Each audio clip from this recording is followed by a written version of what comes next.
not that smooth of a landing. Thought that would go a lot better than it did. But that's kind of been par for the course with this little guy. Don't get me wrong, I am very excited about having won a free drone from Abo Drones, but I had to do some comparison to see if my initial thoughts of this drone for $265, is it worth somebody purchasing to get into flying drones? I'll let some of the footage speak for itself first, and then I'm going inside because it's hot.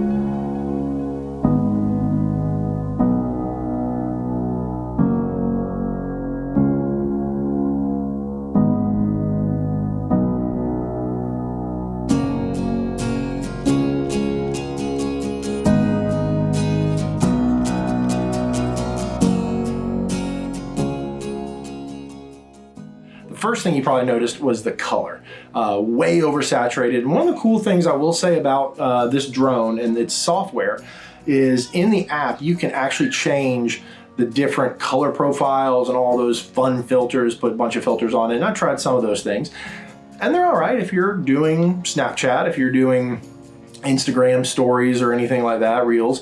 But you know, honestly, most of us that are getting these drones to get decent footage, we don't want it to be oversaturated. And the Mini 2, that was without any ND filters. I've been shooting a lot more with ND filters to get the more cinematic footage. The second thing is probably actually even more noticeable, really.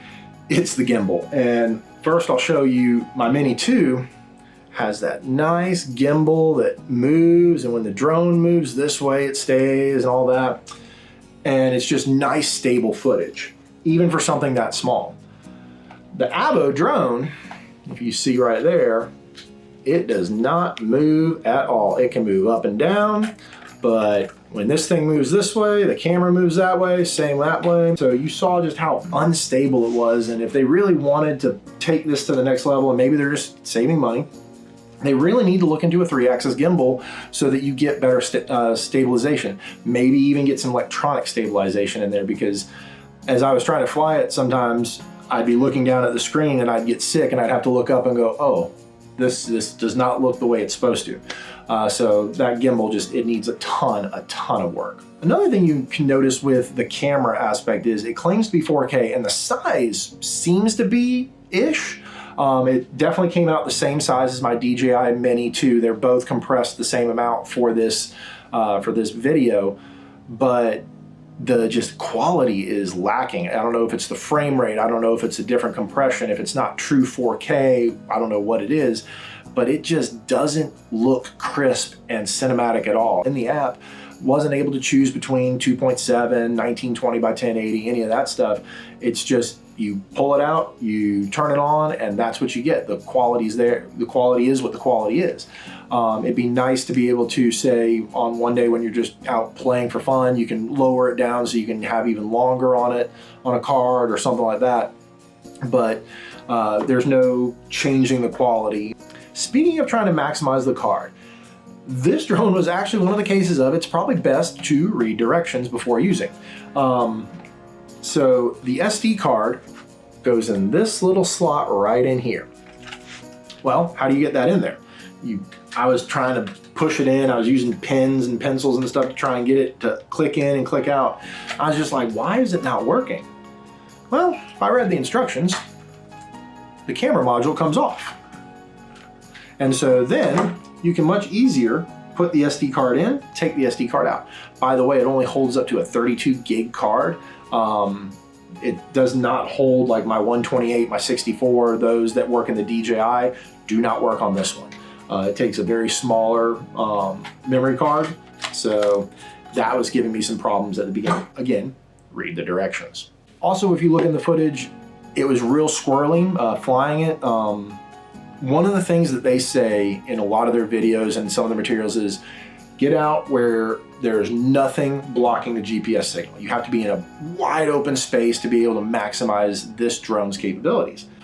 This one just, as you could probably see, it was just all over the place and up and down, and everything was herky-jerky. And even trying to make it hover, it was going to a side, and then I'd overcorrect and it would suddenly keep going that way, and it would not stay still, and just made it very difficult to enjoy flying it.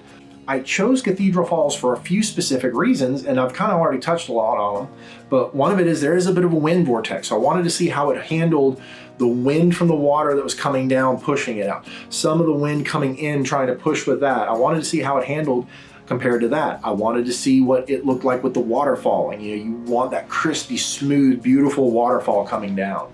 And it just did not handle well.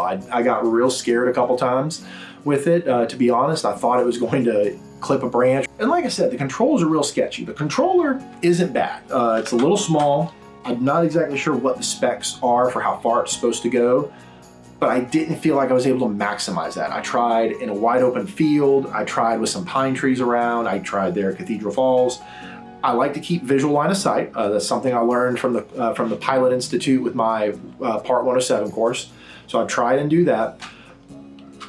But there were two specific times that I had the drone in sight and I could not get it to do anything. I had to keep getting closer. I had gone out of range of the controller. One was, like I said, there were trees in the way, so I could kind of chalk it up to that. But another was wide open field, and I guess I had gone far enough to where it said, no, that's good enough right there. And then I had to go walk over to get it and bring it back. And so it seems like the signal quality is that much better in DJI and not so good in this one. There are a number of other drones that I would probably now recommend before this one. Again, I really appreciate Avvo sending me this drone, for picking me for winning for this. And I have enjoyed being able to do this little comparison. It's something way outside of my comfort zone, but I'm a little disappointed with it. Like I said, definitely I'd like to see the camera, the gimbal a little bit better in a drone, and just ease of use. It shouldn't scare the crap out of you. I may post some of the footage here. I tried to do, when I was outside, I tried to have it land between me and the camera. And when it took off, it came at me, and all I saw were these plastic spinning wheels of death and lacerations, and I could hear my wife yelling at me, even though she's not here. So I decided that I would land it a little more safely. All in all, you know, I had fun testing it, but I would definitely say that if you are in the market for a drone, check out the link below that I've posted, or just go ahead and bite the bullet with the DJI Mini 2. The Fly More combo is down to $500 right now. A slew of new drones are going to be coming out from DJI this year. All indications are pointing towards that, and that means the current drones are going to go down in price.